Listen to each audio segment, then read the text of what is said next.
ഒരു സ്ഥലത്ത് തുടങ്ങിയ ക്യാൻസർ എങ്ങനെയാണ് മറ്റൊരു ഭാഗങ്ങളിലേക്ക് പടരുന്നത് എന്നുള്ളതാണ് ഞാൻ പറയുന്നത്.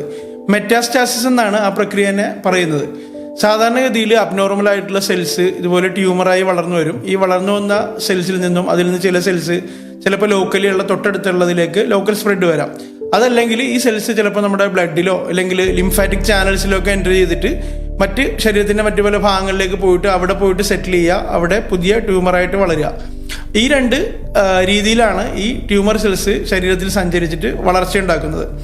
അപ്പോൾ ഇതിൽ പലതരത്തിലുള്ള ട്യൂമറുകൾക്കും പല രീതിയിലാണ് ഇത് സ്പ്രെഡ് ആവുന്നതും അത് വളരുന്നതും ഒക്കെ. അത് അതിൻ്റെ ബയോളജിക്കൽ ഫീച്ചേഴ്സൊക്കെ വെച്ചിട്ടോ ഇല്ലെങ്കിൽ ഏത് സ്റ്റേജ് ആണെന്നുള്ളതൊക്കെ ഡിപ്പെൻഡ് ചെയ്തിട്ട് അത് മാറാം. അപ്പോൾ ഈ പടർന്നിട്ടുള്ള ഈ ക്യാൻസറിന് നമ്മൾ മെറ്റാസ്റ്റാറ്റിക് ക്യാൻസർ എന്നാണ് പറയുന്നത്. അപ്പം ഇത്തരത്തിൽ പടരുന്ന ട്യൂമറുകൾ അത് പിന്നീട് ആ ഭാഗത്ത് പുതിയൊരു ക്യാൻസറായി വളർന്ന് മറ്റൊരു ട്യൂമറായി തീരുകയാണ് ചെയ്യുന്നത്.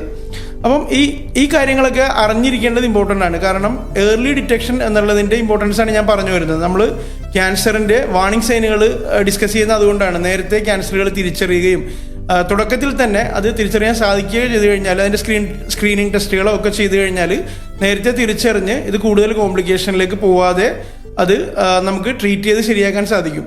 ഈ ഒരു ഇൻഫർമേഷൻ നിങ്ങൾ എല്ലാവരിലേക്കും ഷെയർ ചെയ്യുക.